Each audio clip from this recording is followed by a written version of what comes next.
नमस्ते प्यारे बच्चों।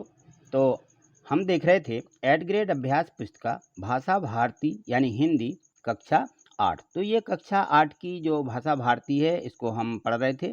तो ये देखिए, ये जो इसमें एड ग्रेड अभ्यास पुस्तिका जो दी गई है इस वर्ष की 2023-24 की, ये इसकी अनुक्रमण का दी गई है। इसमें सभी पाठ जो हमारे हैं इसमें दिए गए हैं। इसमें हमने पाठ 1 बर्दे, पाठ 2 आत्मविश्वास और आज हम देखेंगे पाठ 3 मध्य प्रदेश की संगीत विरासत। ठीक है, तो आज हम पार्ट 3 को समझने वाले हैं। यदि आपने चैनल को सब्सक्राइब नहीं किया तो चैनल को सब्सक्राइब करके रखिए।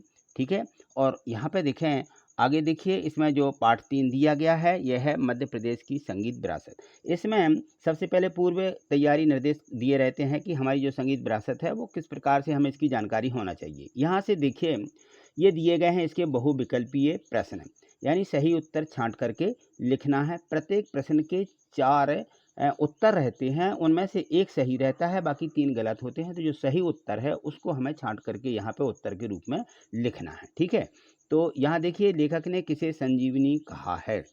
तो लेखक ने धन को, स्वास्थ्य को, संगीत को, विद्या को, किसको कहा है? तो इसका सही उत्तर होगा संगीत को। ठीक है, और ये जो उत्तर सही है ये हमें नीचे लिखना भी है कि संगीत को। ठीक है, तो इस प्रकार से हम इसको नीचे लिख देंगे, ये हमारा सही उत्तर हो जाएगा। ठीक, चलिए अब यहाँ देखिए जो प्रश्न 2 दिया गया है, प्रतिदिन शब्द में कौन सा समास है? प्रतिदिन, अब हमें देखना कि इसमें समास कौन सा है।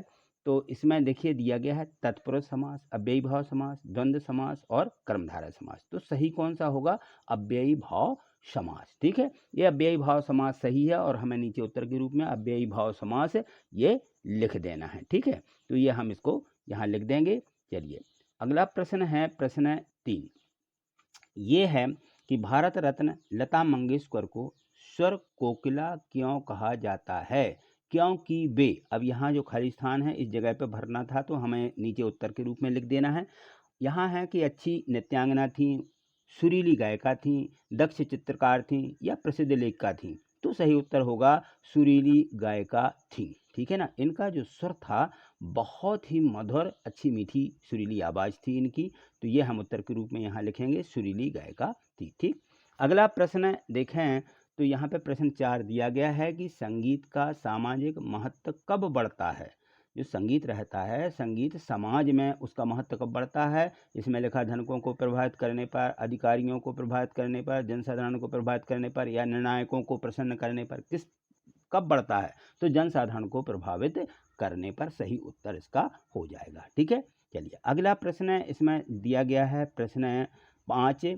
आगे चलिए, 5 प्रश्न से हमारे ये अति लघुत्तरीय प्रश्न दिए गए हैं। इसमें है कि मैहर को संगीत का तीर्थ क्यों कहते हैं? जो हमारा मैहर है, और यह जो मैहर है सतना जिले में है, तो इसको जो है संगीत का तीर्थ क्यों कहा जाता है? तो संगीत की महागंगा तानसेन के बेहट से ग्वालियर होती हुई मैहर को पावन करती है, और मैहर की शारदा भवानी का पुण्य तीर्थ प्रख्यात सरोद वादक उस्ताद अलाउद्दीन खां को पाकर संगीत का तीर्थ हो गया। ठीक है, यहाँ देखें जो अगला प्रश्न दिया गया है प्रश्न क्रमांक 6 कि लता की सफलता का मूल मंत्र क्या था? जो लता मंगेशकर थी उनकी जो सफलता है वो क्या थी?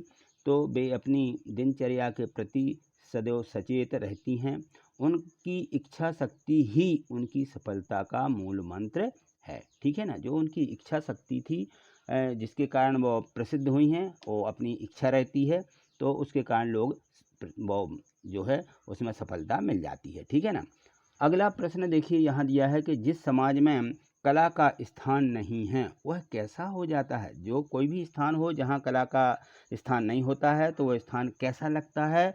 तो कहा जाता है कि जिस समाज में कला का स्थान नहीं होता है वो जो समाज रहता है वो उसका स्थान, वहाँ समाज भी प्राणहीन हो जाता है। ठीक है ना, तो जो समाज होता है ना, जो जिसमें हम रहते हैं परिवेश में, वह हमारा समाज होता है और वो जो है प्राणहीन हो जाता है। क्योंकि यहाँ देखिए प्रश्न 8 दिया गया है कि मध्य प्रदेश की संगीत अकादमी उस्ताद अलाउद्दीन खां के नाम से क्यों है?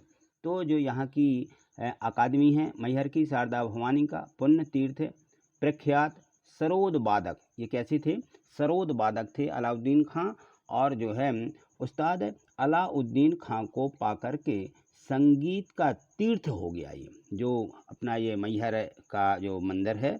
गीतों की और सुरमय धुनियाँ आज भी उस्ताद की जो है याद दिलाती हैं। अतः मध्य प्रदेश की संगीत अकादमी उस्ताद अलाउद्दीन खां के नाम से ये जो है प्रसिद्ध है, या अलाउद्दीन खां के नाम से है। ठीक है, यहाँ देखिए, यहाँ जो है प्रश्न 9 दिया गया है और इसमें ये जो प्रश्न है ये लघुत्तरीय प्रश्न है। यहाँ से तो यहाँ से देखें, लघुत्तरीय प्रश्न अति लघुत्तरीय अलग रहते हैं और लघुत्तरीय थोड़े 2-4 लाइन 4-4 लाइनों के करीब रहते हैं। तो इसमें है संजीवनी, संगीत संजीवनी कैसे बनता है। जो संगीत है वो संजीवनी कैसे बनता है, तो यहाँ देखिए इसमें दिया है कि आराधना, साधना और प्रार्थना ने संगीत को संजीवनी बनाया है। क्या बनाया है? संजीवनी बनाया है। अतीत से वर्तमान तक मध्य प्रदेश अपने संगीत में जो है इतिहास है, जो इसका इतिहास रहा है वो संगीत के कीर्तिमान स्थापित करता चला आ रहा है। संगीत की शक्ति से दीप जलाना और वर्षा कराना संगीत की साधना की विजय है। तो जो संगीत है इसमें वर्षा भी हो जाती है, यदि ऐसा कहा गया है। अगला प्रश्न 10 देखिए, लता जी को समूचे राष्ट्र की गायिका क्यों कहा जाता है। ये पूरे राष्ट्र की गायिका कही जाती हैं। लता मंगेशकर ने हर भाव, धर्म और भाषा के गीतों में अपने स्वरों को सजोया है, इसलिए उन्हें समूचे राष्ट्र की गायिका कहा जाता है। ठीक है, तो ये है हमारा प्रश्न 10। अगला प्रश्न देखिए, यहाँ देखिए प्रश्न 11 दिया गया है कि देश कब धन्य हो जाता है। तो जिस समाज में कुमार गंधर्व जैसे संगीत प्रेमी पैदा हो जाते हैं वह देश धन्य हो जाता है। तो ये कुमार गंधर्व थे, ये बहुत संगीत के प्रेमी थे। चलिए अगला प्रश्न देखिए, प्रश्न 12 दिया गया है, इसमें है कि समाज प्राणहीन कब हो जाता है।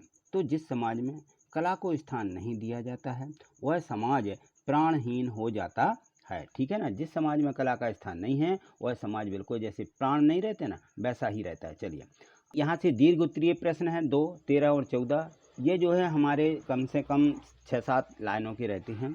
तो इसमें है कि संगीत को जो महिमा है उनको अपने शब्दों में लिखिए। संगीत की महिमा को, संगीत मनुष्य के सूने जीवन में आनंद का संचार करता है। साधन के क्षेत्रों में भी संगीत की अपनी महत्ता है। भजन, कीर्तन आदि में संगीत के द्वारा हम पूर्ण रूप से भक्ति में रम जाते हैं। सुख हो या दुख, संगीत हमारा सदैव साथ देता है। संगीत जो है जीवन का मूल मंत्र है। तो सब लोग इसको मानते हैं कि संगीत में बहुत आनंद आता है। वह जीवन के प्रत्येक भाव को स्पर्श करता है। संगीत की मधुरता व्यक्ति को आत्मिक शांति प्रदान करती है। इस प्रकार संगीत की महिमा अनंत है। ठीक है, चलिए अगला प्रश्न देखिए। तो इसमें अगला प्रश्न दिया है, प्रश्न 14 दिया है कि मध्य प्रदेश से जुड़े किसी एक संगीतकार के बारे में कम से कम 10 पंक्तियाँ लिखिए। तो 10 पंक्तियाँ बहुत बड़ी हैं, तो हम जो है यहाँ पे थोड़े छोटे से अक्षर में बना पाएंगे क्योंकि जगह कम है। तो यहाँ देखिए, 16वीं सदी के महान गायक तानसेन का जन्म ग्वालियर के पास स्थित बेहट ग्राम में हुआ था और स्वामी हरिदास उनके गुरु थे।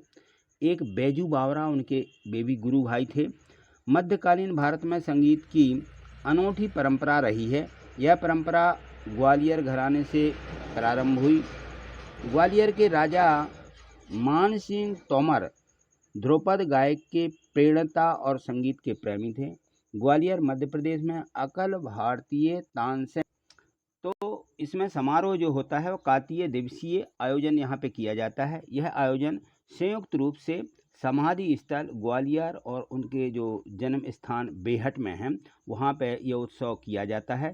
तानसेन संगीत की दुनिया में सम्राट कहे जाते हैं और यहाँ जो संगीत है, संगीत के क्षेत्र में दरबारी, तोड़ी मियाँ, मलाहार मियाँ की जो है यहाँ पे उनकी सारंग की स्थिति यहाँ पे आदि अनेक राग रागनियाँ इनकी रचना तानसेन ने यहाँ पे की थी। और तानसेन ने संगीत की जो तान छेड़ी है वह आज भी हमारी धड़कनों में बसी हुई है। उनकी उपलब्धियाँ सृजन यश के रूप में आज भी जीवित हैं। ठीक है, तो ये हमारा था पाठ 3। अब हम आगे देखेंगे पार्ट 4 को। तो आज इतना ही, मिलते हैं अगली वीडियो के माध्यम से। आगे देखने के लिए चैनल को सब्सक्राइब करके रखिए और प्रत्येक वीडियो को लाइक अवश्य कीजिए। ठीक है, थैंक यू, धन्यवाद।